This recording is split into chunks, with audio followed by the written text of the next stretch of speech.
Assalamualaikum. Hey guys, my name is Rukia Laltia. Let's learn how to make this tasty, moist banana cake the easiest way. So in a bowl, we'll start by mixing all the dry ingredients. You'll start by putting 1 cup of sugar, which is approximately to 250 grams. Then you'll add 400 grams of wheat flour, 1 tablespoon of baking powder, which is approximately to 1 packet, 1 teaspoon of salt, 1 teaspoon of baking soda, and lastly 1 teaspoon of cinnamon, optional. Then sieve the dry ingredients into the bowl and mix them properly. So in another separate bowl, we'll start by mixing the wet ingredients. I've used 3 ripe banana. Make sure they're ripe like so. Using a fork, you're going to mash the bananas like so. Once ready, you're going to add 3 medium eggs, and if they're large, you're going to add 2 eggs. Then add a drop of vanilla, a half a cup of melted margarine or some oil, and lastly 1 cup of milk, and mix the wet ingredients very well.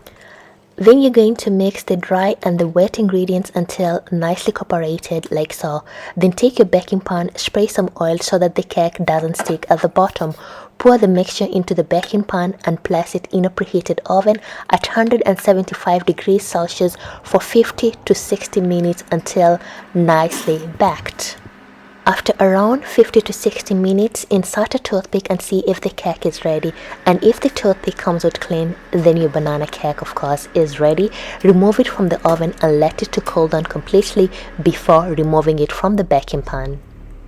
So our banana cake has cooled down. Let's cut and see how super soft and moist this banana cake is. Oh my goodness, like see how soft this cake it is, and it was super tasty, guys.